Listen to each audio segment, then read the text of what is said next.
All right, so it is 9 o'clock. Let's do it. You guys ready to rock? No, absolutely. Born ready. Let me just kill that so I don't hear that dinging. And we are ready to rock. Everybody, Tuesday Night Live with Rick and Brett, and we are thrilled to have one of our old friends, Gilles Lamarche. We have shared many stages together. It's nice for us to go international from time to time, all the way up to Canada. And Gilles, first of all, we actually haven't been in the same room in a long time, but you look good, man. I don't know how you're doing it, but I don't know. I watched Brett and I age, and you look exactly the same. So if you want to share some of your secrets during this little half hour, let me know. Well, I mean, I could share that because it's really, living the chiropractic lifestyle of, mind, body, and spirit. So I make sure I'm always well adjusted, but I also take full responsibility for my health. The reality is, the month of May, I did a 30-day minimum 5K per day challenge. And I had not run in a couple of years on a regular basis. So the challenge was launched on May the 1st at around, I think, 8 o'clock in the morning by a friend of mine. And I was like, I'm in. And so I did my first 5K that day in the last few years. And I did at least a 5K every single day for 29 days in a row. Nice. I did a 10K most of the weekend days, the Saturday and the Sunday of those weekends. And I will tell you that it was successful. However, I could not accomplish the 30th day. Literally, I could barely walk. My legs felt like they weighed 250 pounds each. Yep. My wife said, "You are foolish if you go and run today." Taking today off. So, it's all about taking responsibility. So, I mean, like most of you, I have a ritual. And my ritual for tomorrow morning is going to start tonight. So the last words that I consciously input into my brain before I fall asleep is tomorrow when I awaken, I will greet this day with love in my heart. Every person, every situation, every circumstance. That's what I fall asleep to.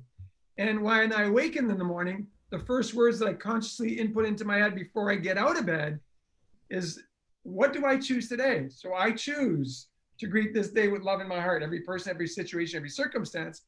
And I learned that message through my primary chiropractic mentor. That was Dr. James W. Parker, founder of Parker Seminars and Parker University, and who talked about the love concept. And I remember listening to him. The first time I ever listened to him was in New York City in 1977. I was a junior in chiropractic college. And those who had the honor and pleasure of hearing Jim Parker will agree that the first time they sat in the audience and they listened to him, even though I was a diligent listener, I didn't understand a word he said. Not only because I'm a French Canadian and he had a heavy Texas accent, but I didn't understand the philosophy he was attempting to teach. And so that night, I was invited, like 3,000 other people, was invited to go visit Dr. Jim in his suite. I was there with 6 other classmates. 7 of us drove from Toronto in one car, no seat belts, whatever, right? 7 of us in one hotel room because we had no money. And none of my buddies wanted to go. He said, because you'll never get in.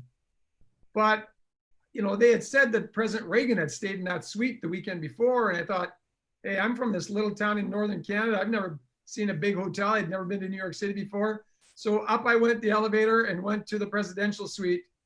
And I got there and there might've been 30 people there. And your father may remember because he was there. That's the first day that I met your dad.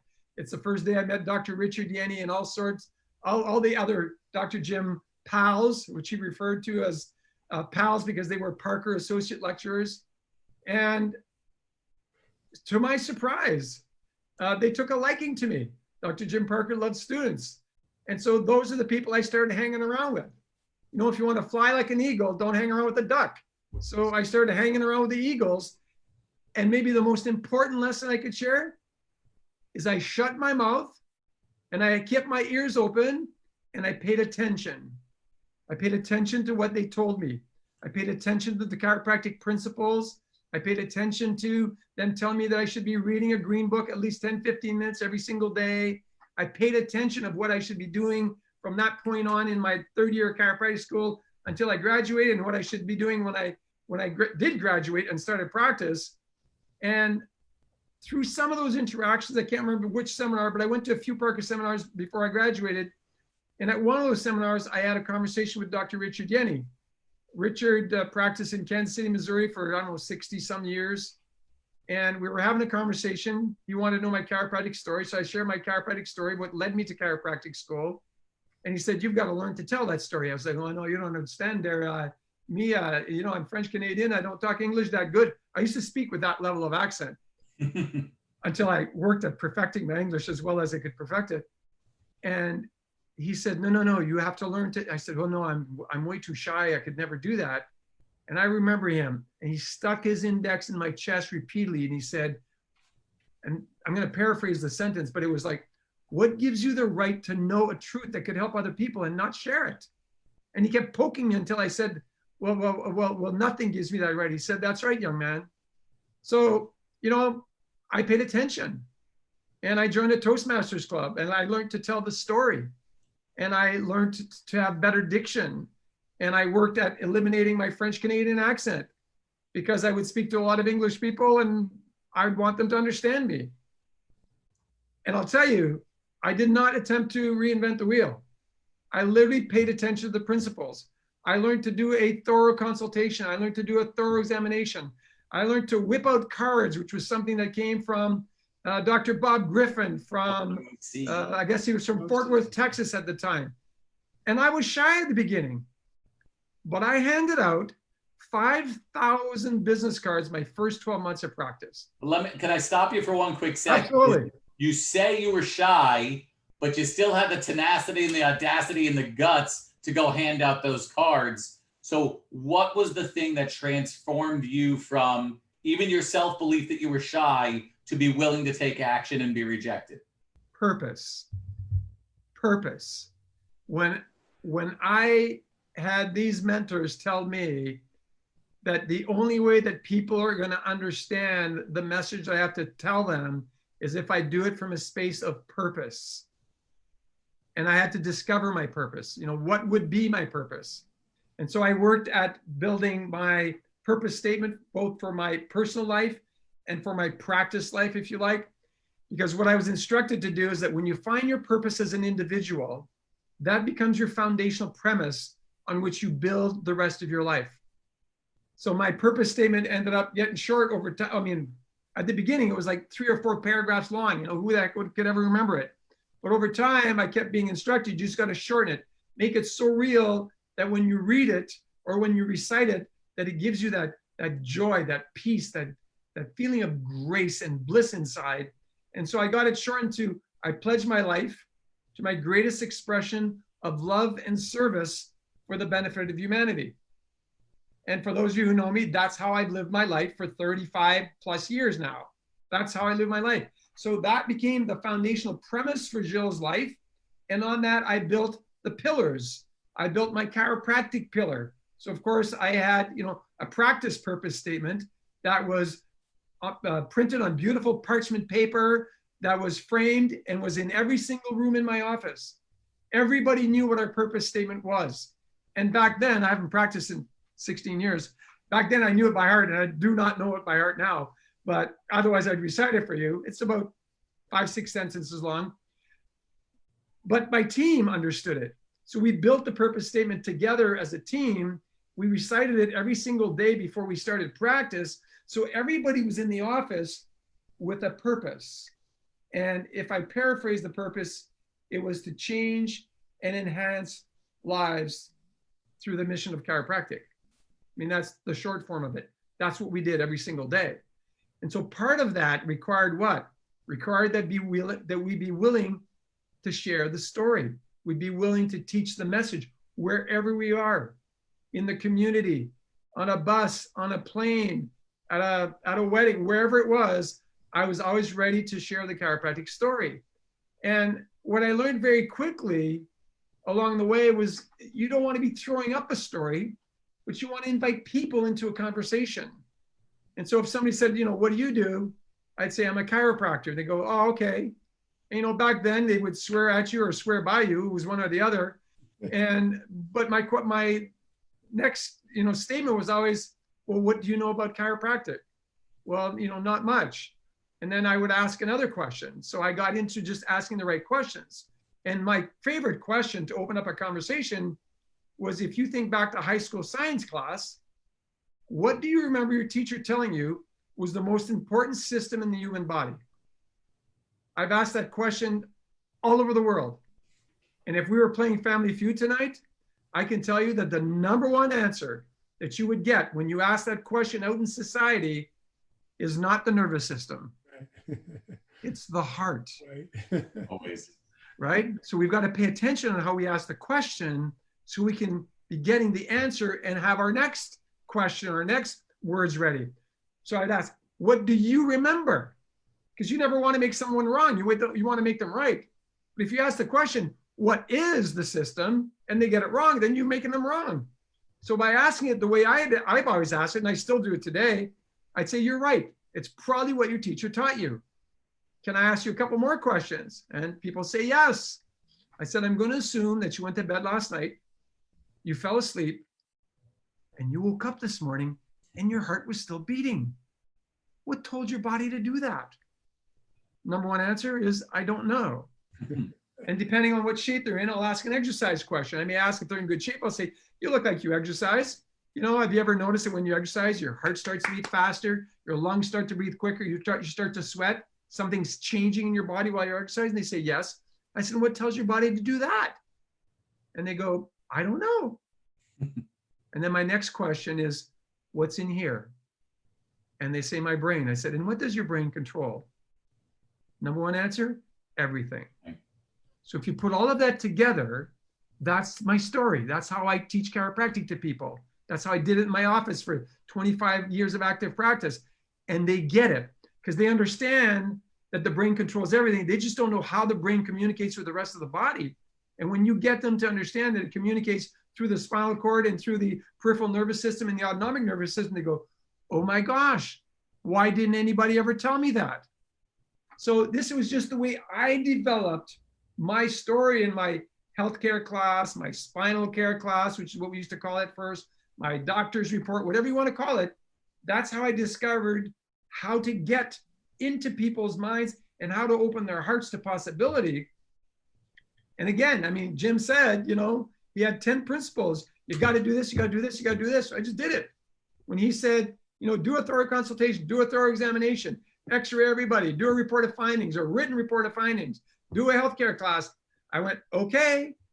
The guy built 18 successful practices. The people that surrounded him were doing the same thing, building successful practices. I was like, it can't be that hard. These people are giving me a blueprint. And yet, Gilles, a lot of what we see today when we're coaching our clients and people call us out of the blue from the profession in terms of, well, my practice is flat, I'm not growing, what do I do, what do I do? And here you are, it's about purpose, intent, and telling the story. What do you see as the vision for our profession going forward in terms of making a lasting impression, making a bigger change, making a bigger impact on the health of humanity? Because we can sit there and say, tell the story. And it seems to me we have two different camps now. It's always been that way. The evidence base that says, yes, the nervous system controls everything. Yes, we understand it's the primary, but where's the evidence, right? We say, and they'll say, well, where's the vitalistic approach? We say, well, it's all in the anecdotal evidence, if you will. And the ones that are more successful, because the love concept, their intent, their purpose is there. It's high. It's all about the person in front of you. It's giving as much as you can and telling that story so people understand it. The people who struggle, it appears to be that because there's only anecdotal evidence, they get caught up in the grinds of the insurance companies and everything else. How can we help the profession on a bigger level? That is a great story, Brett. And I don't know that we can talk. You know, we don't have enough time to talk about this tonight. But in a nutshell. but to at least open the conversation. What's the meaning of life? Yeah, but to open the conversation, I would ask everyone that's listening in, if you do not have a clear, succinct purpose statement that you could repeat verbatim, if you were in front of us tonight and we asked you to, that's problem number one. And I will tell you, I've asked that of many audiences. Typically, less than 10% of the chiropractors in the audience number one, have a written purpose statement. So I'll ask, how many of you have a written purpose statement? Hands up. Now I say, keep your hands up, right? I say, keep your hands up. I said, I won't embarrass anybody, but how many of you could repeat it verbatim if I asked you to come to the front of the room and do it? If you can't do it verbatim, put your hand down. More than half the hands go down. So they tell me I've got a written one, but they're not living it. So it's not real. And then my question will be, and how many of your team members, how many of you have team members who could recite the purpose statement of your practice verbatim? And boom, now almost all the hands go down. So if you think that having a purpose statement isn't important, you're wrong. Number one, you've got to have a clear purpose. And I'll paraphrase some words from Wayne Dyer. Wayne was another one of my mentors that I love dearly. And one of his mentors, who he had never met because the man had died centuries before, but he studied Patanjali. And at one point, Wayne says, or he writes about Patanjali, to somebody asking him, why is a purpose statement for your life, or why is a purpose for your life so important? And he went on to say, because purpose inspires you. And when you're inspired by some grand purpose, your thoughts transcend their bonds. Your mind transcends limitations. You discover this new greater world where dormant forces, faculties, and talents come alive. And you discover that you're a greater person by far than you ever dreamt possible. So when you look at that statement, you go, wow. So having a clearly defined purpose for your life, your thoughts transcend their bonds. Your mind transcends limitations. How many of you listening in have ever been held in bondage?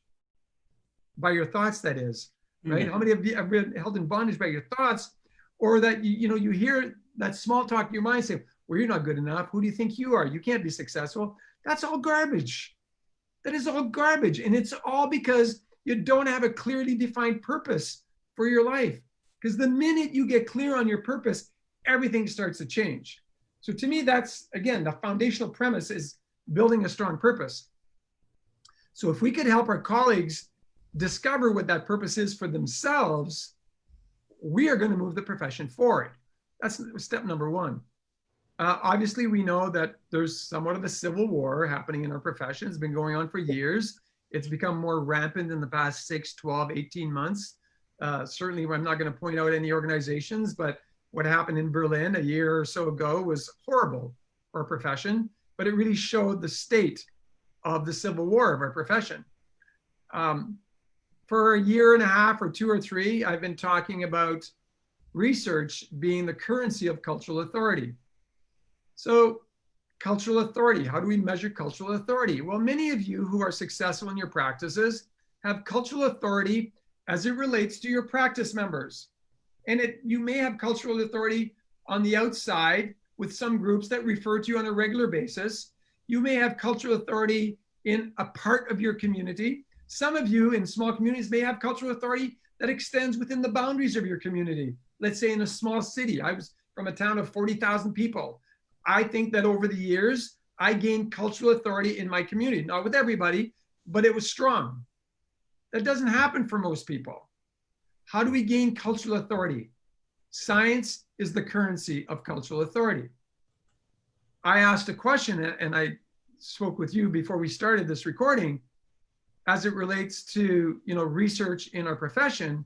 And the question that I asked was, imagine the impact that chiropractic would have had, or that the pandemic rather would have had on chiropractic, and that chiropractic would have had on humanity if we had the research to back up what we anecdotally know in our practices, that people under regular chiropractic care have enhanced immune system function.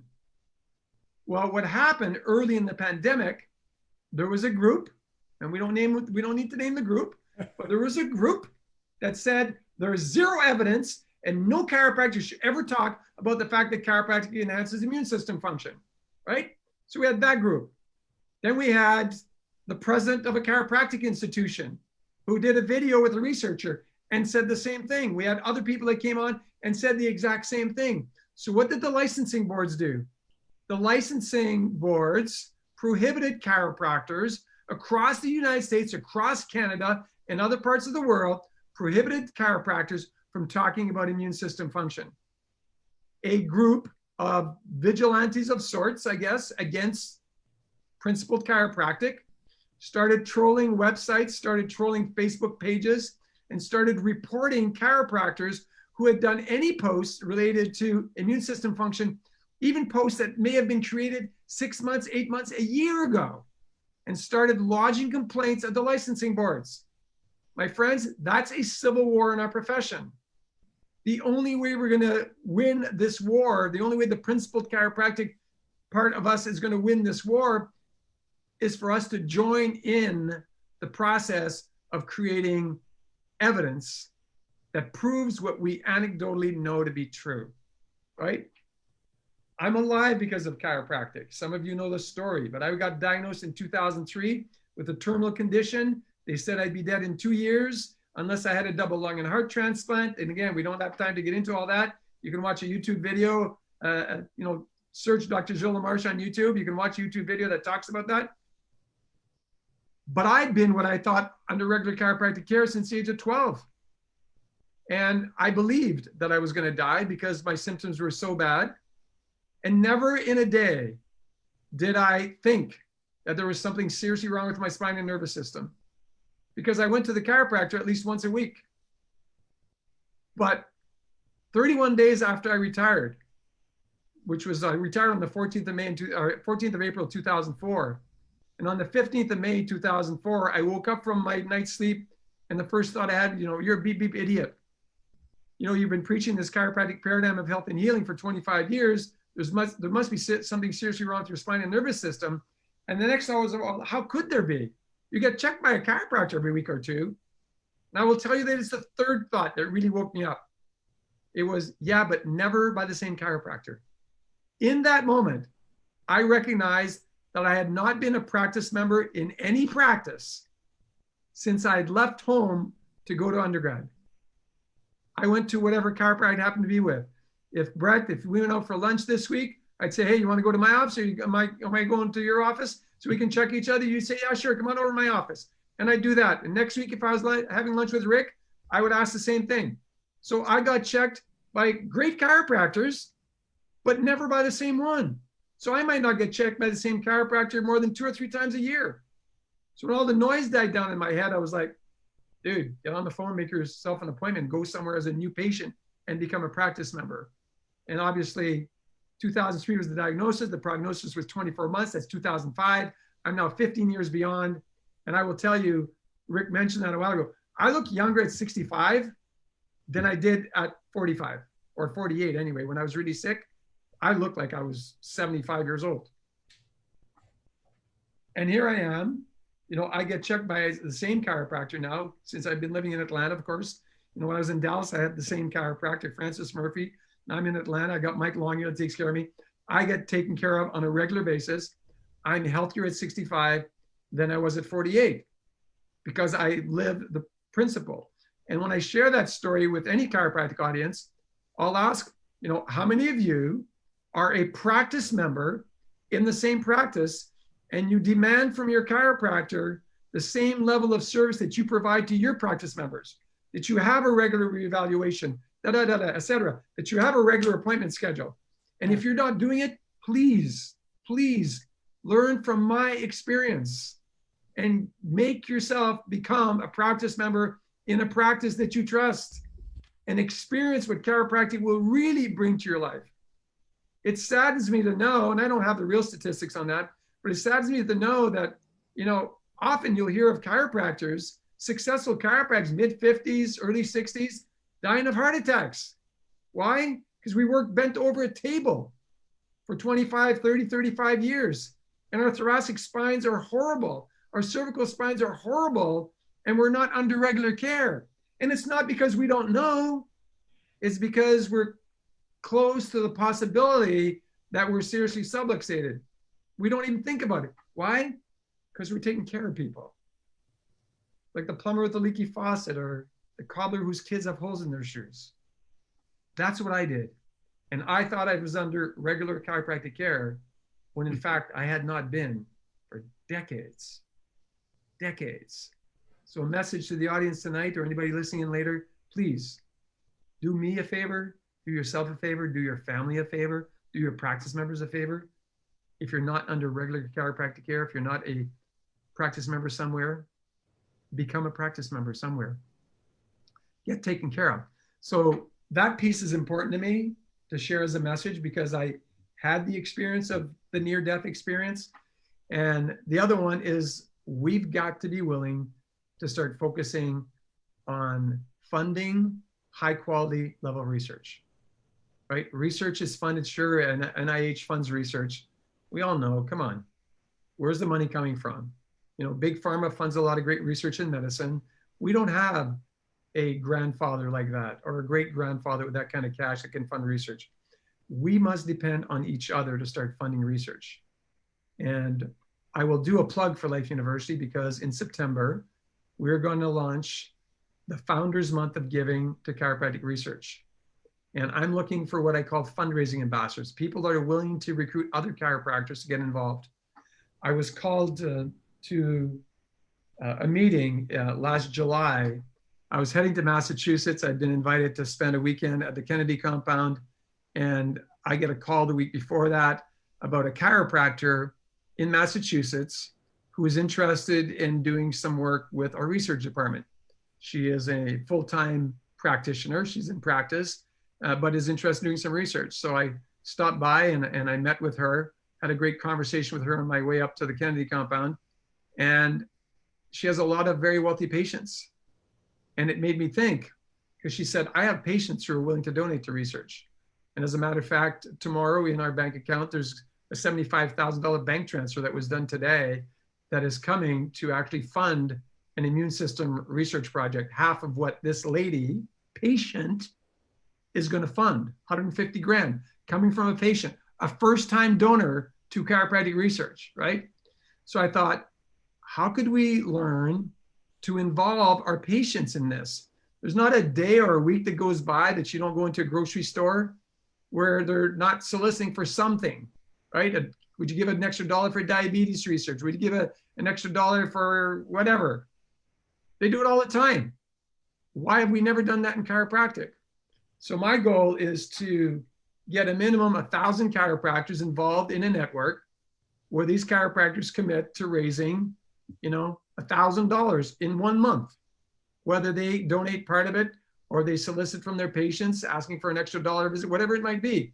Because I asked our research center, our research director, I said, if I could give you $1 million extra in your budget next year, what could you do? She was like, oh my gosh. See, what's important for people to understand is that our research center is well-funded. We have all the equipment. We have all the infrastructure in place. But you can only do so many research projects with so many researchers. She said, the $1 million, we would hire more researchers. It's that simple. We just need more people to do more work. We've got, you know, a plethora of ideas of research projects we could conduct, but we don't have the people to do the work. So we're dedicated at Life University, based on the direction of both our board and our president, Dr. Rob Scott, to do neurologically centered chiropractic research. There is no back pain, neck pain research happening at Life University. There's neurological research happening at Life University. We want to do more. So this pandemic opened the possibility of a study that is now under IRB review, Institutional Review Board review. And the minute the Institutional Review Board accepts the project will be launched, and it should be accepted in the next week or two. So we will launch maybe one of the first research projects ever to be conducted on immune system function and chiropractic. And we want to do more of it, obviously. So, you know, when you hear of this fundraising ambassador initiative, or when you hear of the Founders Month of Giving for Research, choose to get involved. It's simple. I mean, we've got all the marketing collateral material already created.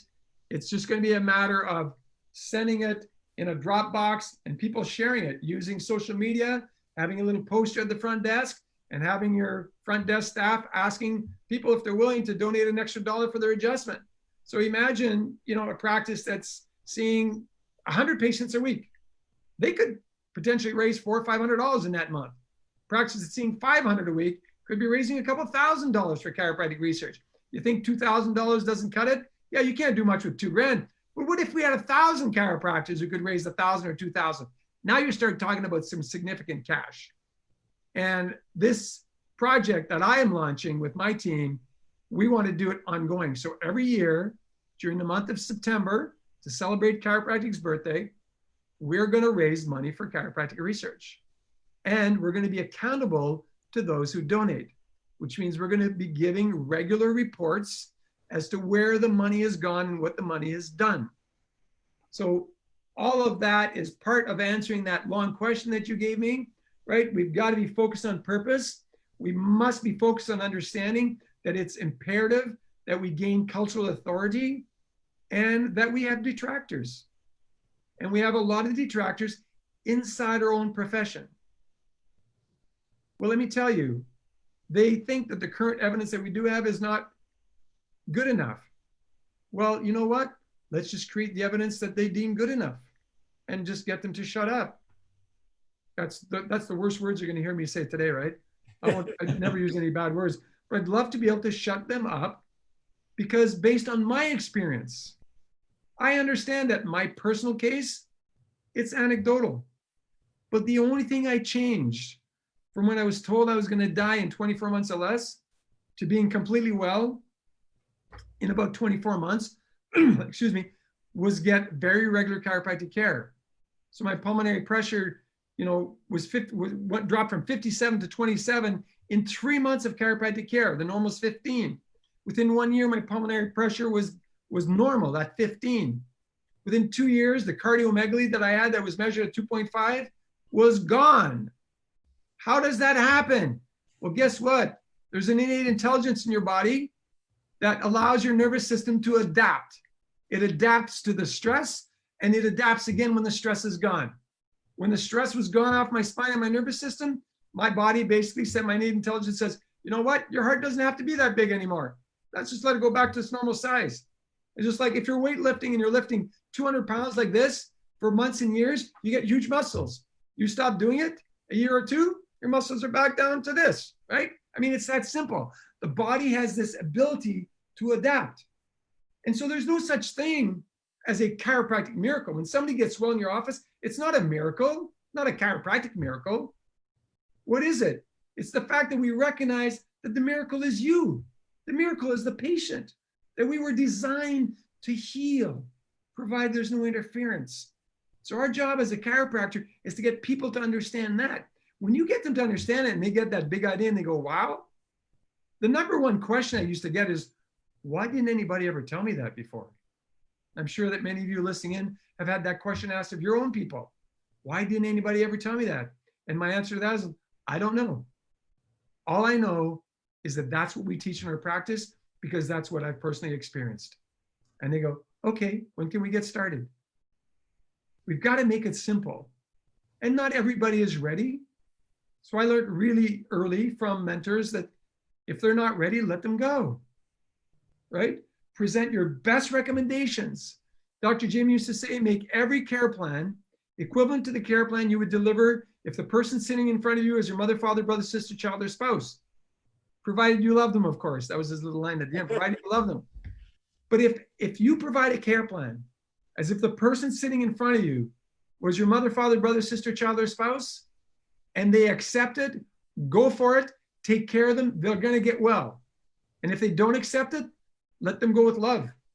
The worst thing that I see chiropractors do is, yeah, but I really want to keep that person as a patient. I really want them to start care. So yeah, I did recommend 3 times a week, but they only want to come once. I guess I'll start them at once. And then 4, 5, 6 visits into it. Person, I don't know, this isn't working for me. Oh. Of course it's not working for them. Yeah. Your belief based on your exam findings, your consultation exam findings, you believe authentically and genuinely that they should be in and getting adjusted at least every second day, and you agree to adjust them once a week. You think they're going to get well in 6 weeks? Come on. That's the most foolish thing we could do. And so when you're committed to building a great practice and impacting humanity, you've got to be committed to telling the truth all the time. Well, you back before said, you were shy, you didn't know how to speak well, you developed this level of purpose this level of conviction, this level of philosophy. But there was something, or there had to be something that drove you on this path of continuing to grow, continuing to improve yourself over all these 30, 40 years. Was there something that you found that kept you on that sort of treadmill of personal growth, obviously professional growth, but more the personal side, the headspace side? Yeah, I mean, learning from Richard Yenny, because 40 years later, I remember what gives you the right to know truth and not share it. So I keep that in my head. That's at the back of my head all the time. If I have an opportunity to have a conversation with someone, just a nice, conversation. They ask me, I'm a chiropractor. I start having a conversation with them. Even if I'm tired, I'm sitting on a plane, I don't really want to talk. I'd rather be sleeping or listening to music or just not paying attention. If a question gets brought up, I'm going to say to myself, what gives you the right to know truth and not share it? This is an opportunity to educate someone. Take the opportunity, whether it's 5 minutes, 10 minutes, or 3 minutes, whatever it may be. So that's a driving force. Because I never want to say to myself, I could have made a difference in that person's life. And so I've had so many beautiful experiences around that. And one experience that often pops in my mind when somebody asks me a question similar to that, Rick, is I'm getting into the back of a cab. And I'm going to suggest that to all the chiropractors listening in. No matter where you make an appointment or a reservation, do it under Dr. So-and-so. I can't remember who taught me that, but all my appointments to this day, all my reservations in restaurants, wherever I go, are made under Dr. Gilles Lamarche. Not because I think they're going to give me better service, because the typical question I get asked is, with Dr. Lamarche, what kind of doctor are you? And I get that opportunity. So I was getting into the back of a cab at the Toronto airport, and my assistant had made a reservation because I was the president of the licensing board at the time. And I was going to a meeting. So I was like, tight. I get into the back of the cab, and the guy pulls away. It's about a 30-minute drive into the city. And he says to me, so Dr. Lamarche, what kind of doctor are you? I said, I'm a chiropractor. He was a gentleman of Indian descent, had immigrated to Canada about 5 years before. He told me, he said, I've heard of chiropractic, but I don't really know what you guys do. So I asked him the same questions, right? If you think back to high school biology class, what do you remember? Ask him those same questions. And then he's looking in his rearview mirror and he says, God put you in my cab today. And I believe I'm where I'm supposed to be when I'm supposed to be there. And I said, well, what makes you say that? And then he told me the story of his wife had told him that she was going to commit suicide. She'd had major issues. It started with neck pain, headaches. It had gone down to her arm. She had lost the function of her left hand. She was in constant pain, had gone to all sorts of doctors. Nothing was working. And he says, do you think I should take her to a chiropractor? Well, the typical chiropractor would say, yes, of course. No, that's not how you integrate in a conversation. I said to him, what do you think, sir? He said, I think I should take her to a chiropractor. I said, I would agree with you. He said, where should I take her? I said, where do you live? He told me Mississauga. I said, when I get into the office, I said, we've got this big chiropractor phone book. Let me look into it, and I'll give you a few names. You give me your email address, I'll give you a few names of who I would send my wife if she needed a good chiropractor. He said, okay. So I never heard from the man. I sent him 3 names. I never heard from the man again, except from one very short email 6 or 8 weeks later. It was short. It was, thank you for saving my wife's life. Think about that. If I had not been willing to have a short conversation with a cabbie, his wife could potentially have taken her own life. But he took it upon himself to suggest a chiropractor to his wife. He took her to one of the chiropractors I had sent him to, or suggested he go to. I can only assume. But in 6 or 8 weeks, to go from a woman who wants to commit suicide, who's under 24-hour watch by her mom when her husband goes to work, to a man sending you a thank you note, what's that worth? So I always go back to Richard Yenny. What gives you the right to know truth and not share it? And so that was, I think that to this day remains my motivation and my inspiration, because I know that when we tell the truth, people get well. People get well. And when they get well, that should excite us to want to help more people. And so I never went out to build a practice to make money. I went out to serve my community and made a ton of money doing it. which creates a great life, for me and my kids and for my family, created a fantastic life for us to this day, right? I mean, I retired because I was sick, but I was already at the age, I wasn't old, but I had the financial resources then to retire. I could have retired, but I didn't want to because I was having so much fun. And I never went back into practice because we discovered that I've got plastic deformity at T2. I subluxate there real easy. So, doing a lumbar adjustment, because I always practice hands-on, I just can't do it.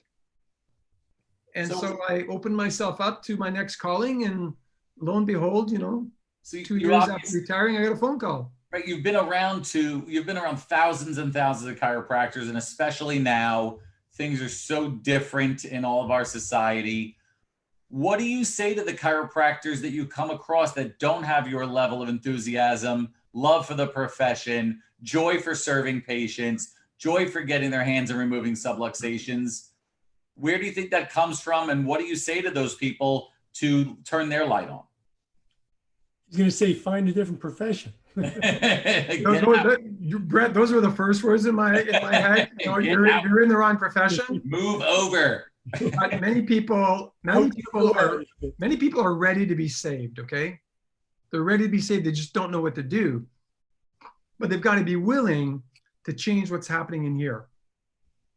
So I get into my question asking. I said, so how would you measure your level of faith, confidence, and belief in the product, service, and idea of chiropractic? Jim used to talk about FCB and PSI. I said, how would you measure that? Well, how would you rate yourself? Oh, like 20%.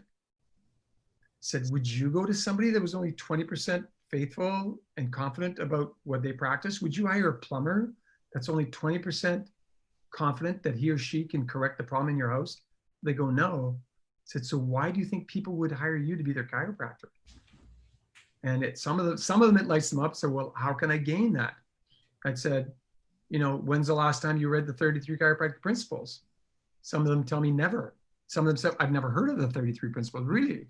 It might help if you Google 33 chiropractic principles and you started reading them and started to understand them.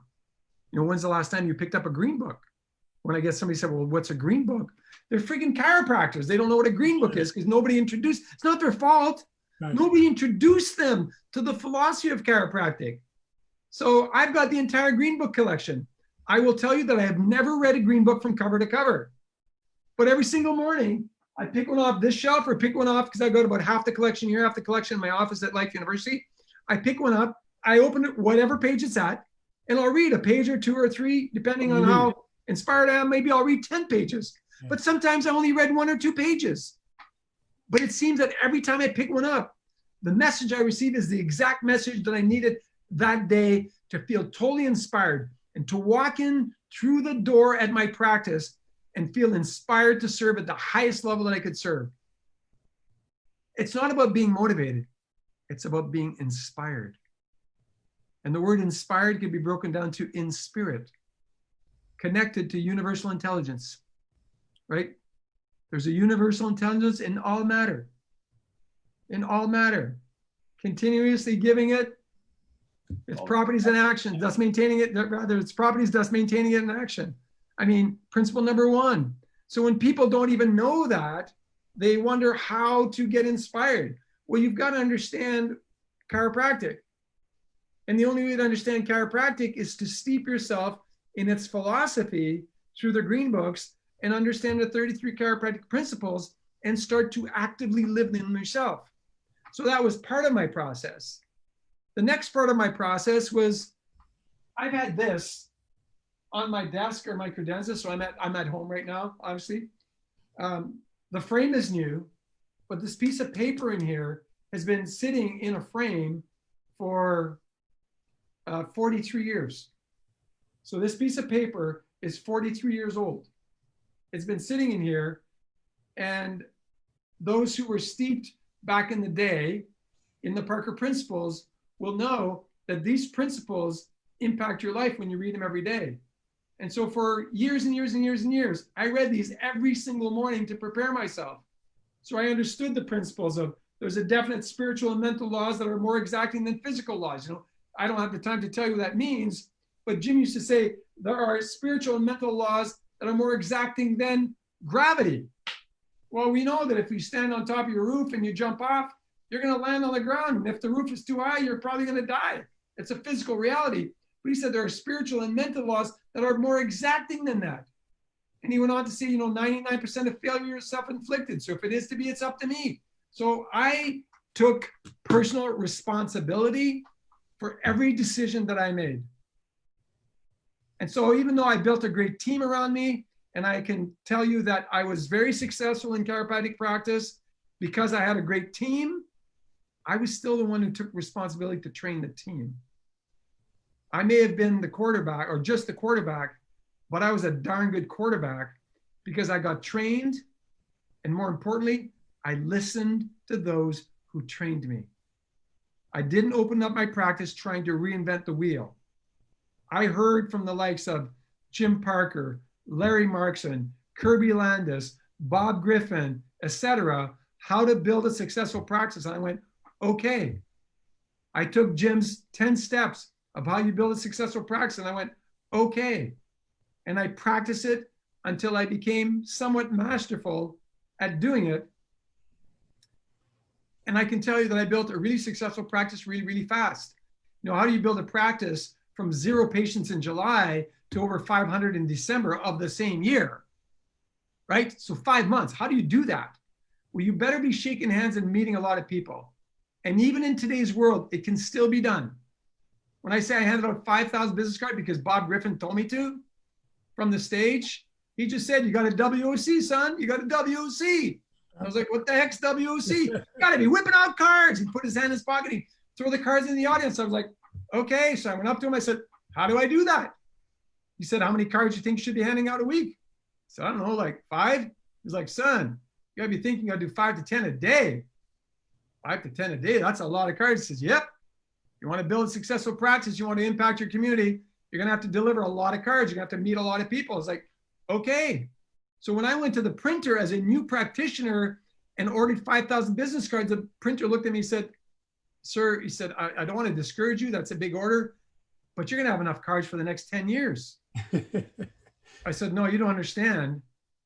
I need to hand out 100 cards a week. I'm only going to have enough cards for a year. He said, I've never heard that done before. Well, I said, I may be the first person who's going to do it. He was like, okay. So he sold me 5,000 business cards. And back then it was, I can't remember what it cost, but it was like pretty expensive for a guy just starting out in practice. But I committed and all I did was break it down. Pretty simple, right? Do the general math. 5,000 cards, you got to hand out at least 100 cards a week or 90 something cards a week. So I was like, okay, I got 7 days a week. That means I got to hand out somewhere between 12 and 13 cards every single day. Okay. There's so many hours in the day. That means every single day I got to be thinking I'm going to hand out 1 to 1.5 cards every single hour. Well, when there's no patients in your office, you're out on the streets and you're handing out 10, 15, 20, 25 cards. You go to a different gas station and put $5 worth of gas back in the day today, and tomorrow you go to another gas station, or today you go to 3 different gas stations and you meet 3 different people, and you go to 3 different grocery stores this week or today and you meet 3 different people or 5 different, whatever it is. So I set my goal to meet 5,000 new people. And guess what happened? Some of them came to my office and some of them referred people to my office. Not because I was a good chiropractor, because they didn't know that. I didn't even know that. I didn't know how good I was going to be. What did they know? They knew I was a nice person. I was just nice to people. I shook hands. It was simple. I'd say, I'd ask their name, or if I saw a name badge, I say, John, it's a pleasure to meet you. I'm Dr. Lamarche. I'm the new chiropractor in town. My practice is at the corner of George and 10th Street. Said, here's my card. If I can ever help you or someone that you love, I'd be happy to help them. I didn't ask for a referral. I would just leave my card and said, if I can ever do anything for you, please give me a call. And they'd go, okay, sure. And all of a sudden, my first month in practice, that's all I did, okay? My first month in practice, I saw over 100 new patients. No ads, no publicity, except my publicity, which was shaking hands and meeting people where they are. So every single business in my town got to know that Dr. Gilles Lamarche was a new chiropractor in town. That's all they needed to know, but that I was a nice person. And when I started getting referrals from MDs and the patients would say, yeah, I went to Dr. Verbeek with my son. He's been having colic for the last 3 months. And because I heard that chiropractic could help, but I was afraid to go. So I asked my pediatrician, I heard about this. And he said, well, I don't know if it'll help, but if you're going to go see anybody, go see Dr. Lamarche. He's a really nice guy. I had no idea who Dr. Verbeek was, right? But I'd seen him on the street. I'd said good morning to him a number of times. His office was down the street from me. I hadn't gotten to meet him yet. And all of a sudden there it was. Well, I've told that to hundreds of chiropractors, and they've used that to build their own practices. So, how can you build a practice today? I think it's the same way. We're a hands-on profession. We're about having open hearts. We're about communicating with people and getting them to feel our love for humanity and our passion to serve. Develop a compassion to serve that is greater than your compulsion to survive was another one of Jim Parker's statements. Think about it. Develop a compassion to serve that is greater than your compulsion to survive. Many people have a compulsion to survive, therefore they try to sell whatever care plan the person's willing to buy instead of telling them what is best for them. So I developed a compassion to serve that was greater than my compulsion to survive, and therefore I didn't have to just survive. It led me to thrive. Pretty simple. So in the interest of time, as we're going to get ready to wrap it up and close it down, one of the reasons why we so desperately wanted you to be on with us to share your thoughts and vision is because we consider you obviously one of the leaders in our profession. Thank you. You've built a successful practice based on all the principles and concepts that you just went over. And we've always said that the practice mirrors you. As you work harder on yourself than you do on your practice inevitably grows, meeting people where they are. And the big lesson I think tonight is to take responsibility for yourself. If you can say, well, I've gotten to this point in my practice, it's not where I want to be, or I know my potential hasn't been reached. What do I need to believe? What do I need to change in my thoughts? What do I need to change in my action steps versus just blaming the outside world? Everybody else is wrong and I'm right. What can I do? Well, I'm just going to grab a book. I thought you knew how to clear a room, Brad. You're like, peace. It's not for sale because it's out of print. Okay. However, you should be able to find a PDF online, which I gifted to someone and it got put online years ago. It's called The Art of Responsibility. Love it. Which I wrote back in, I can't remember what year. I was working at Parker at the time, so probably somewhere around 2008, 2009, something like that. And it's a little tiny book, but it's a powerful book, and it's got work to do on you, the individual who chooses to read the book. Right. None of this is easy, but it's all simple.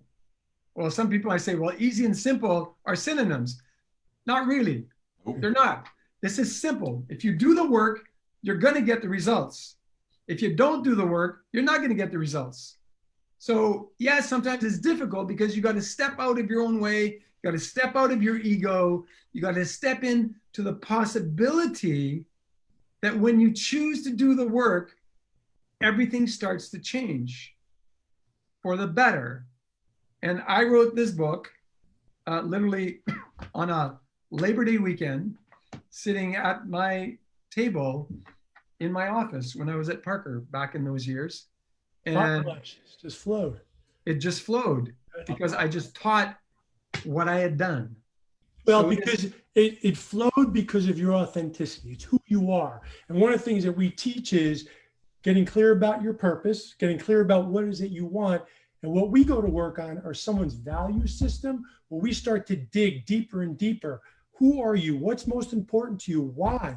Why do you want to do those things? Why is chiropractic? Why did you get into chiropractic? And as we dig deeper and deeper and deeper, we bring that to the surface.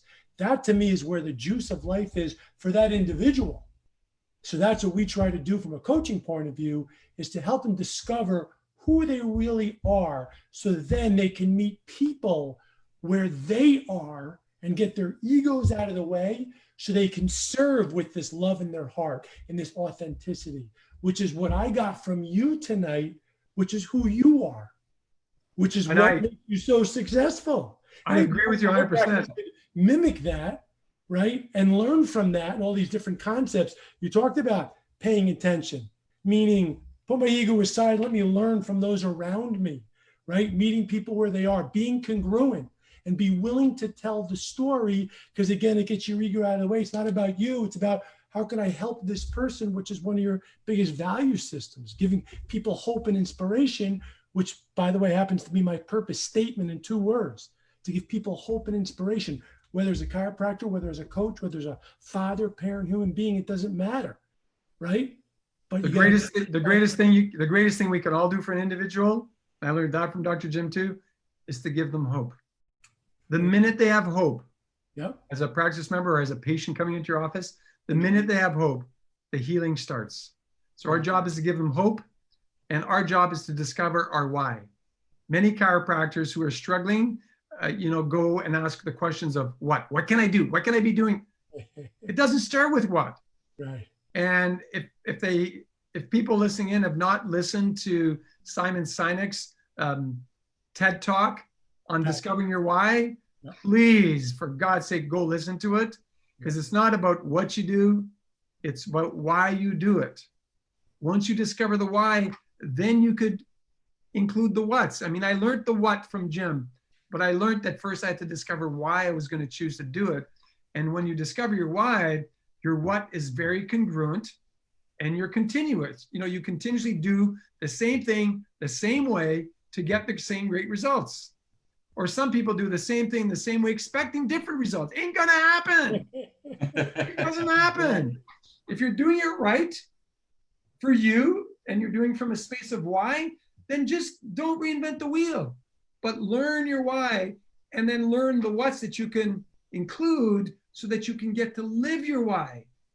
And when you live your why, what is going to happen is that you will automatically create a fan club. That fan club becomes the ambassadors. They become ambassadors for your practice, and they're the ones who build your practice. I've never done a spinal screening in my life. I applaud those who choose to do it, because sometimes you'll get someone to come into your office that otherwise would have never discovered chiropractic. Right. But it wasn't something I wanted to do. But I can tell you that my why was so strong, and I taught the people that did come into my office so well, I let them do the talking.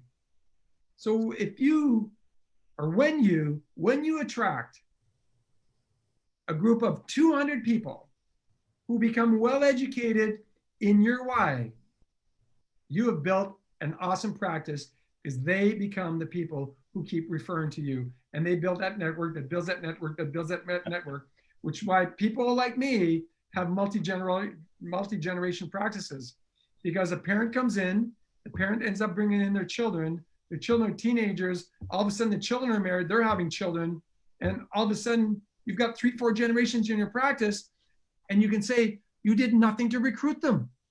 Well, yes, you did. You taught the mother the truth, and she taught her daughter the truth, or you may have had an opportunity to teach the daughter as well.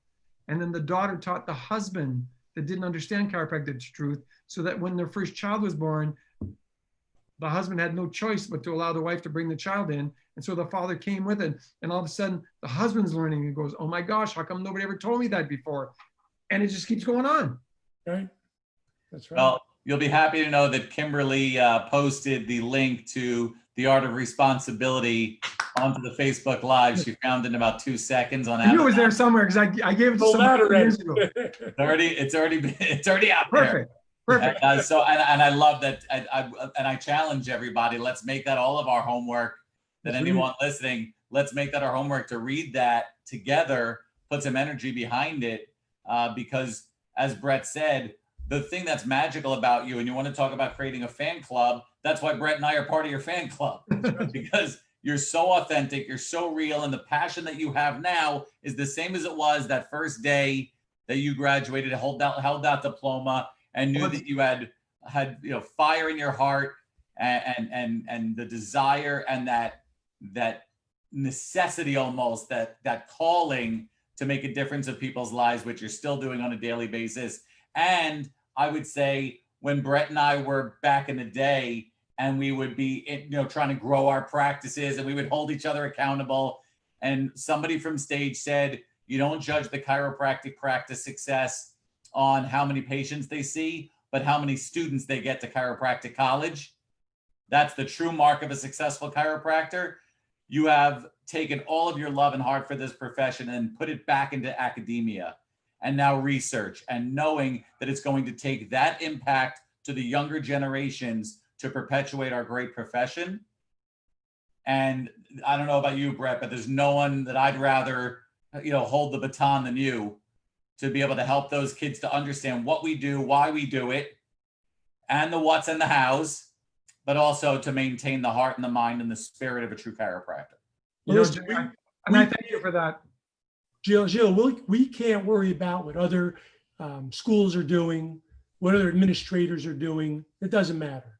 What we know, what you're doing is really impacting this profession, because as these students that are coming out are much more equipped to become great chiropractors and have a bigger lasting impression and a lasting purpose, right? That's what life was based on, right? Lasting purpose. Absolutely. Lasting purpose, to give, do, love, serve from abundance with no expectation of return. And, for those of us who were not steeped in those words, yep. I was steeped in that philosophy because Dr. Jim's #1 mantra was loving service, my first technique. And some people don't know that Dr. Sid's first mentor was Dr. Jim Parker. And so Dr. Sid took loving service, my first technique, and just converted the words into lasting purpose, to give, do, love, serve from abundance. It means the same thing. Right. All it is, when I heard you got to love people unconditionally, I was like, that feels weird at first, right? But Dr. Jim said, and if the word love is difficult for you, why don't you just replace it for respect? Give unconditional respect to everyone you meet. And in time, you'll understand the value and the importance of unconditional love. Agape love. Agape love is not a feeling. So research the 4 types of love from the Greeks, and you'll discover that the first 3 are feelings. Agape is not a feeling. Agape is a choice. I choose to love you because you're a human being. And that's the love that I brought into my practice. It wasn't based on the feelings of loving. Of course, you develop that with friendships, etc., over time. But my goal was to love everybody unconditionally by choice. Period. And I'm gonna wrap that up just based on that feeling and based on that reality. What we get to do is share thoughts and ideas with chiropractors and lay people all over the country, all over the world. There's no better feeling to Brett and I through Chiro Destiny for the last 10 years. We've got the chance to share stages with you through Life Vision, back in the day at Parker. You can always count on us if you ever need us. If you called on us, we've flown up on short notice to help support your vision. We're always going to be there. Chiro Destiny will always be there for you. We can't thank you enough. You're always a gem. You're a superstar of this profession. There's nothing else to say other than we love you and you're brilliant. And I stayed up past 9:30 just for you guys. I'm usually in bed by 9:30. It was a very busy night. It was right. Cool. Go get your beauty rest. It seems to be working for you. Get up at 5 o'clock. Show up prepared. Do what you need to do to open up your heart and keep it open all day long, and you just rock and roll through it. It's the art of responsibility, people. Get on it. You got it. It's an honor and a pleasure. We love you, man. Thank you so much, buddy. Thanks for inviting me. Thank you for joining, everybody. We'll see you next week on Tuesday Night Live with Chiro Destiny. Have a great night, everybody. Night. Good night.